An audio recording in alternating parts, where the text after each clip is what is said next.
అందరికీ నమస్కారము. నా పేరు రాములు. నేను హైదరాబాద్ సిటీ పోలీస్ యందు లీగల్ అడ్వైజర్గా పనిచేస్తున్నాను. మనకు ప్రస్తుతం బర్నింగ్ ప్రాబ్లంగా ఉన్నటువంటి narcotic drugs and psychotropic substances act 1985 సంబంధించి మా సిబి గారి యొక్క ఆదేశానుసారము వీటిపై కొన్ని వీడియోలను రిలీజ్ చేస్తున్నాను. సో ఫస్ట్ మనం నార్కోటిక్ డ్రగ్స్, నార్కో అంటే నిద్రపోవడం గ్రీక్ భాషలో, అంటే నార్కోటిక్ డ్రగ్ అంటే మనిషికి నిద్ర పుచ్చుతుంది, తర్వాత పెయిన్కి వెళ్ళి రిలీవ్ చేస్తుంది. ఇది నార్కోటిక్ డ్రగ్ యొక్క effect on the human body. తర్వాత సైకోట్రాఫిక్ సబ్స్టెన్స్ అనేది ఇది మనిషి యొక్క నర్వస్ సిస్టమ్ పైన పనిచేస్తూ మనిషి బాడీలోన మార్పులు, మైండ్లో అంటే మెదడులో మార్పులు, అంటే మూడ్స్ చేంజ్ చేసేటువంటి పదార్థం అన్నమాట సైకోట్రాఫిక్ సబ్స్టెన్స్.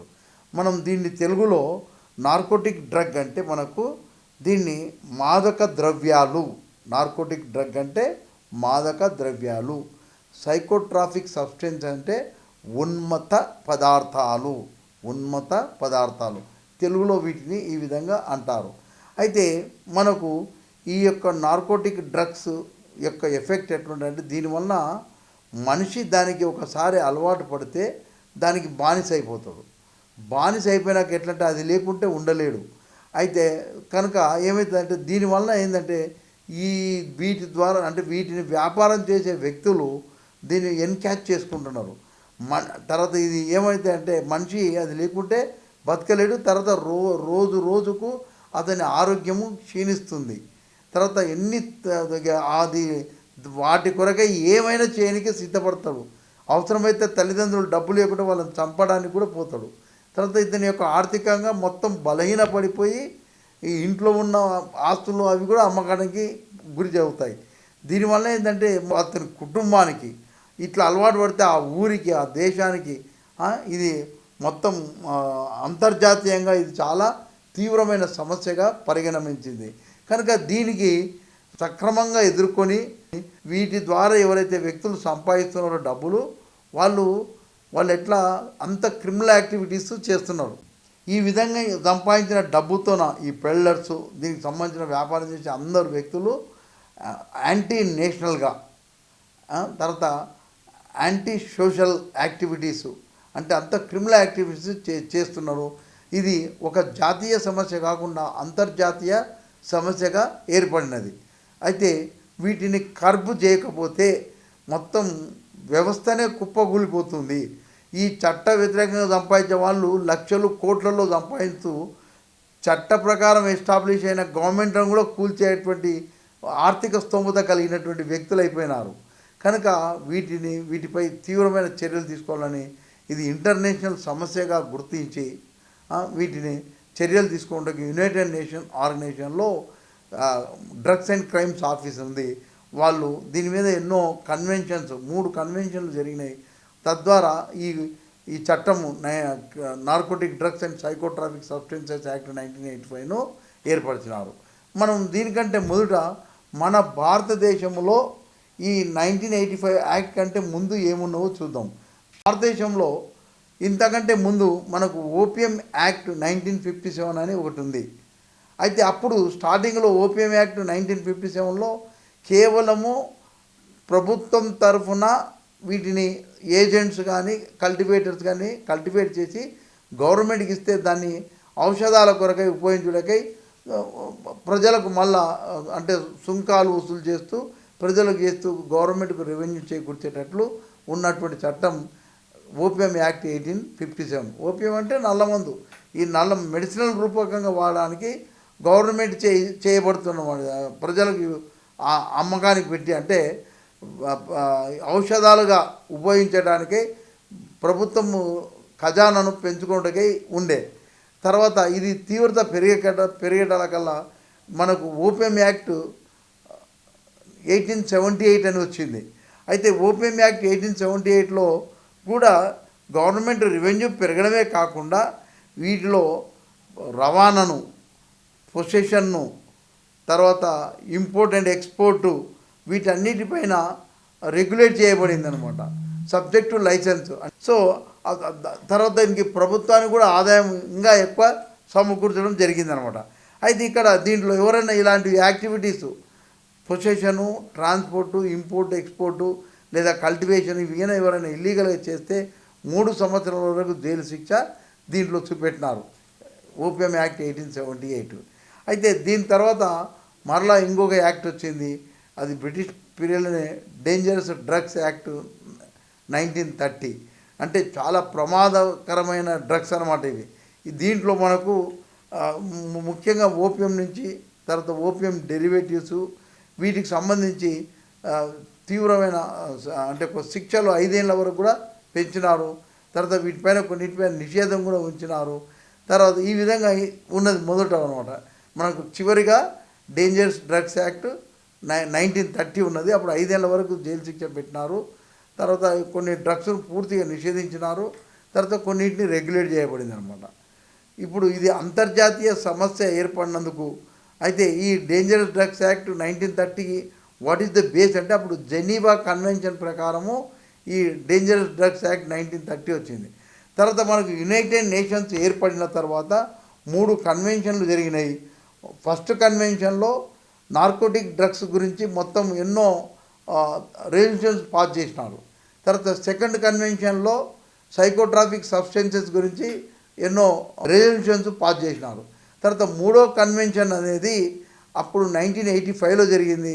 అప్పుడు narcotic drugs and psychotropic substances అనే చట్టాన్ని ప్రతి సభ్య దేశంలో రూపొందించాలి, చేసి కఠినమైన చర్యలు తీసుకోవాలి నేరస్తులపైన అని ఖచ్చితమైన నిర్ణయానికి వచ్చినప్పుడు ప్రతి సభ్య దేశము వారి దేశంలో వారికి వారి యొక్క పరిస్థితులకు అనుసరించి ఆ తీర్మానాలకు అనుగుణంగా చట్టాలను తయారు చేసుకున్నారు. మన భారతదేశంలో narcotic drugs and psychotropic substances act 1985ను పార్లమెంటుచే ధృవీకరించబడినటువంటిది అనమాట. సో ఈ చట్టం అప్పటి నుంచి అమల్లోకి వచ్చింది. అయితే ఈ చట్టంలో శిక్షలు అప్పుడు 20 ఏళ్ళ వరకు ఉన్నాయి. చాలా కఠినంగా వ్యవహరించేటట్లు ఆ ఇంటర్నేషనల్ కన్వెన్షన్ ఉన్నందుకు, ఆ కన్వెన్షన్లో తీర్మానాలు ఉన్నందుకు చాలా కఠినంగానే వ్యవహరించాలని నిర్ణయించి 20 ఏళ్ళ వరకు జైలు శిక్షలు పెట్టినారు. అయితే ఇది కొద్దిగా అన్రీజనబుల్గా తర్వాత రేషనాలిటీ అనేది లోపించిందని చెప్పి దీనిలో అని అప్పుడు టాక్ ఉన్నది. దీని తర్వాత ఈ చట్టానికి 1988లో మార్పులు చేసినారు. ఏం చేసినారు, ఇంకా తీవ్రంగా ఉండాలని చెప్పి ప్రివెంటివ్ డిటెన్షన్ కూడా దీంట్లో ఈ చట్టంలో చేసే నేరస్తులకు డిటెన్షన్ చేసేటట్లు ఇంకొక కొత్త చట్టాన్ని తెచ్చినారు, పిట్ ఎన్డీపీఎస్ యాక్ట్ 1988. ఒకటే కాకుండా ఇల్లీగల్ యాక్ట్ సదరు narcotic drugs and psychotropic substances యొక్క ఇల్లీగల్ యాక్ట్స్ ద్వారా సంపాదించిన ఆస్తిని కూడా జప్తు చేయడానికి ఫర్ఫీచర్ ఆఫ్ ది ప్రాపర్టీ అనే ఒక కొత్త చాప్టర్ని ఇంట్రడ్యూస్ చేసి ఈ విధంగా ఎవరైనా డబ్బులు సంపాదించుంటే ఈ యొక్క వ్యాపార ఇల్లీగల్ చర్యల ద్వారా అది అట్టి ప్రాపర్టీని జప్తు చేయడానికి కూడా ఒక కొత్త చాప్టర్ను దీంట్లో తీసుకొచ్చినారు 1988లో. 2001లో చాలా మార్పులు తెచ్చినారు చట్టంలో. ఎందుకోసం తెచ్చినారు, దాంట్లో కొద్దిగా రేషనాలిటీ లేదు పనిష్మెంట్లో. తర్వాత కొన్ని విషయాల్లో కూడా దాంట్లో ఏంటంటే పిఓ యాక్ట్ కూడా అప్లికేషన్ లేదు. తర్వాత ఈ విధంగా కోర్టులో కూడా కొత్త కోర్టు స్పెషల్ కోర్ట్స్ ఎస్టాబ్లిష్ చేసి త్వరితగతిన డిస్పోజల్ కావాలనే ఉద్దేశంతో ఈ చట్టానికి పలు మార్పులు తెచ్చినారు 2001లో. వాటి మార్పులకు సంబంధించి కొన్ని ముఖ్యమైనది ఏంటంటే స్వల్ప పరిణామం ఉంటే తక్కువ శిక్ష 1 year వరకు, ఫస్ట్ 6 months ఉంటే తర్వాత 1 year చేసినారు. తర్వాత వ్యాపారాత్మక పరిణామం కలిగినటువంటి నార్కోటిక్ డ్రగ్స్ కానీ సైకోట్రాఫిక్ సబ్స్టెన్స్ కానీ ఉంటే 20 సంవత్సరములు. తర్వాత ఈ రెండింటికి మధ్యన ఉన్నటువంటి క్వాంటిటీ పరిమాణం ఉంటే 10 సంవత్సరములు. తర్వాత జరిమానా కూడా చాలా పెద్ద మొత్తంలో ఉన్నాయి, 2 లక్షల వరకు ఉన్నాయి, 1 లక్ష వరకు ఉన్నాయి, 10,000 వరకు ఉన్నాయి. ఈ విధంగా 3 సెక్షన్లకు జుర్మానా కూడా ఉంది. అయితే ఇది ఒక రేషనాలిటీ వచ్చింది. తర్వాత స్పెషల్ కోర్టును కూడా ఏర్పరచుటకు తీర్మానించబడింది. అంటే ఈ మార్పు చేయబడింది అన్నమాట చట్టంలో. తర్వాత దీంట్లో మనకి ఇంకొకటి ఏంటంటే 18 ఏళ్లలో పిల్లలు ఈయన నేరం చేస్తే వాళ్ళకు పిఓ యాక్ట్ అప్లై అయ్యేటట్లు కూడా దీంట్లో ఒక ప్రొవిజన్ ఏర్పరిచినారు. తర్వాత దీంట్లో శిక్షలు తక్కువ ఉన్నటువంటి నేరాలు అంటే 3 ఏళ్ళు లోపల ఉంటే వాటిని కింది కోర్టులనే విచారణ చేపట్టేటట్లు మార్పులు చేసినారు. తర్వాత 3 ఏళ్ల పైబడి ఉన్నటువంటి అపరాధాలను మాత్రమే స్పెషల్ కోర్ట్స్లో వీటిని విచారణ చేపట్టవలెనని అట్లా ఇంకా చాలా మార్పులు తెచ్చినారు. అయితే ఈ చట్టంతో పాటు వేరే ఐపీసీ కానీ ఇతరత్ర చట్టాల్లో ఉన్నటువంటి నేరాలు చేసినప్పుడు కూడా అన్నిటిని కలిపి ఈ స్పెషల్ కోర్టులనే విచారించేటట్లు ఏర్పాటు చేయబడింది అనమాట. అయితే మనకి ఇంకొకటి ఏంటంటే దీంట్లో 3 సెక్షన్లు చాలా తీవ్రమైనవి. అవి ఏంటివంటే సెక్షన్ 19, 24, 27A అంటే ఫైనాన్షియల్ అసిస్టెన్సు, తర్వాత ఎక్స్పోర్ట్ ఇంపోర్ట్ సంబంధించి బియాండ్ ది కంట్రీలో ఇల్లీగల్ యాక్టివిటీస్ చేసేటివి, పర్మిషన్ తీసుకొని కల్టివేషన్ చేయొచ్చు కదా, దీంట్లో ఏదన్నా అవకతవకలు చేసి ఆ యొక్క పంటను ఇది చేస్తే ఎంబ్లేజ్మెంట్ చేస్తే వాటికి ఈవెన్ సెకండ్ టైం చేస్తే డెత్ పెనాల్టీ వరకు ఉన్నాయి. తర్వాత అలాగే కమర్షియల్ క్వాంటిటీకి ఉన్న దానిలో కూడా శిక్ష 20 ఏళ్ళ వరకు ఉన్నాయి. దీనికి ఈ మూడింటికి మాత్రం డెత్ పెనాల్టీ కూడా చెప్పబడింది అనమాట. తర్వాత ఈ రిమాండ్ విషయంలో వచ్చేటాలకల్లా మామూలుగా 60 రోజులు 90 రోజులు, కానీ దీంట్లో సెక్షన్ 19 అంటే embezzlement of the cultivation proceeds, తర్వాత section 24 that is export and ఇంపోర్ట్కి సంబంధించి బియాండ్ ఇండియాలో అవకతవకలు చేస్తే గిన, తర్వాత ఫైనాన్షియల్ అసిస్టెన్స్ చేస్తే సచ్ ఇల్లీగల్ యాక్టివిటీస్కు, ఇలాంటి దానిలలో remand it can be extended up to 180 days వరకు కూడా ఎక్స్టెండ్ చేయొచ్చు అనమాట. తర్వాత బెయిల్ విషయంలో కూడా, బెయిల్ విషయం అన్నిటికంటే ముఖ్యమైన దీంట్లో ఏంటంటే ఈ సెక్షన్ 19, 24, 27A కాకుండా ఏదైనా సరే నార్కోటిక్ డ్రగ్స్ అండ్ సైకోట్రాఫిక్ సబ్స్టెన్స్లో అపరాధంలో కమర్షియల్ క్వాంటిటీ ఉన్నప్పుడు కోర్టు ఏకపక్షంగా బెయిల్ ఇవ్వదు. బెయిల్ ఇచ్చేటప్పుడు నోటీస్ ఇస్తుంది ప్రాసిక్యూటర్కు. ఒకవేళ ప్రాసిక్యూటర్ ఈ కేసులో తగిన సాక్ష్యము ఉంది అంటే, facts clearly established the offence అన్న ఉంటేగిన బెయిల్ ఎప్పటికీ ట్రయల్ అయిపోయే వరకు ఇవ్వకుండా ఉండేటట్లు ఈ యొక్క బెయిల్ విషయంలో ఈ విధమైన ఖచ్చితమైన నియమాలు దీంట్లో పెట్టినారు. తర్వాత ఎందుకంటే ఇక తప్పకుండా జైలు శిక్ష పడితే 20 ఏళ్ళు ఉంది.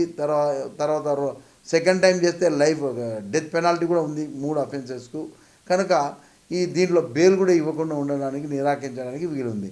అలాగే కన్జ్యూమర్స్ అంటే కన్జ్యూమ్డ్ పర్సన్ కింద దొరికినప్పుడు మనం అతన్ని విక్టిమ్గా ట్రీట్ చేయాలనే ఉద్దేశంతోన అతను డీ అడిక్షన్ సెంటర్లో జాయిన్ అయ్యి సర్టిఫికేట్ తెస్తే కేసు నుండి మాఫ్ చేయబడుతుంది. కోర్టుకు సమర్పిస్తే కోర్టు అతన్ని నేరం నుండి డిశ్చార్జ్ చేస్తుంది. You should be treated as a victim. కనుక డీ అడిక్షన్ సెంటర్లో పోయి సర్టిఫికేట్ తెచ్చుకుంటే తప్పకుండా you will be relieved from this charges and you will be discharged. So this is the facilities మనకు ఉన్నాయి. తర్వాత పిఓ యాక్ట్ కూడా అప్లై అవుతాయి. 18 ఏళ్ళ లోపల పిల్లలు నేరాలు చేస్తే పిఓ యాక్ట్ కూడా అప్లై అయ్యేటట్లుగా మార్పులు చేర్పులు చేయబడినవి. దీంట్లో శిక్షలు కఠినంగా ఉన్నందున ప్రొసీజర్స్లో, ఇన్వెస్టిగేషన్ ప్రొసీజర్స్లో చాలా మార్పులు ఉన్నాయి. ఎప్పుడైనా వ్యక్తిగత సోదా చేసినప్పుడు మాత్రం ఖచ్చితంగా ఒక గెస్టెడ్ ఆఫీసర్ ముందరనే చేయాలని. ఎందుకంటే దీంట్లో అధికారులు కూడా దుర్వినియోగం చేయడానికి ఆస్కారం ఉంది. అనవసరంగా మనం ఇంప్లాంట్ చేసి ఇట్లా చేస్తే వాడికి 20 ఏళ్ళు 10 ఏళ్ళు ఇట్లా శిక్షలు ఉన్నందుకు ప్రొసీజర్స్ చాలా స్ట్రిక్ట్గా పెట్టినారు. తర్వాత మనకు 52A అని 2014లో అమెండ్మెంట్ అయింది. ఎందుకంటే ఈ డ్రగ్స్ సీజ్ చేసినవన్నీ డిస్పోజల్కు సరిగా మనకు ఈ ప్రొవిజన్స్ లేనందున 52A అని కొత్తగా అమెండ్ చేయబడింది 2014. దాని ప్రకారము మనం మొత్తము ఎక్కడైతే సీజ్ చేస్తామో ఆ సరుకును మొత్తము ఇన్వెంటరీలో రాసి పంచనామా రూపము, తర్వాత ఇన్వెంటరీ రాసి కోర్టు ముందర పెడితే కోర్టు ముందరనే శాంపుల్స్ తీసుకున్న తర్వాత ఒపీనియన్ వచ్చిన తర్వాత దాన్ని డిస్పోజల్ కమిటీ అని ఉంటుంది, వాటికి పంపిస్తే వాళ్ళు డిస్పోజల్ చేస్తారు. ఎందుకంటే ఇవి ఎక్కడైనా స్టోర్ చేయడం కూడా ప్రాబ్లం అయింది. పోలీస్ స్టేషన్లో స్టోర్ చేసినా కష్టమే, కోర్టులో స్టోర్ చేసినా కష్టమే, లేదా ఎక్కడైనా బాడిగ ఇల్లు తీసుకొని అక్కడ స్టోర్ చేసినా కానీ దాంట్లో మిస్యూజ్ అయ్యే ప్రమాదం ఉన్నందున ఈ 52A కొత్త ప్రొవిజన్ ఏర్పడుతున్నారు. అయితే ఈ ప్రొసీజర్స్లో దీంట్లో ఉన్నటువంటి ప్రొసీజర్స్ ఎవరైనా డీవియేట్ అయితే ఈజ్ లైబుల్ ఫర్ అక్విటల్. ఇది మ్యాండేటరీ చేసినారు కొన్ని ప్రొసీజర్స్లో. మనకు సెక్షన్ 41, 42, 43లో, తర్వాత 57 వీటికి సంబంధించిన ప్రొసీజర్లో మనం ఏదైనా ల్యాబ్ జరిగితే accused is liable to be acquitted. ఇంకా దాంట్లో ఎలాంటి టెక్నికల్ డిఫెక్ట్స్ మీద అక్విటల్ కావడానికి ఆస్కారం ఉంది. కనుక ఇన్వెస్టిగేటింగ్ ఆఫీసర్ ప్రొసీజర్ను తూచా తప్పకుండా ఖచ్చితంగా పాటించినప్పుడే నేరస్తునికి శిక్ష పడడానికి అవకాశము ఉంటుంది. ఈ వీడియోను ముగిస్తున్నాను. నెక్స్ట్ వీడియోలో మనకు ఇంపార్టెంట్ లీగల్ టర్మ్స్ యొక్క డెఫినేషన్స్, తర్వాత ఇన్వెస్టిగేషన్ ప్రొసీజర్సు, అవన్నీ నెక్స్ట్ వీడియోలో ఒకదాని తర్వాత ఒకటి రిలీజ్ చేస్తాము.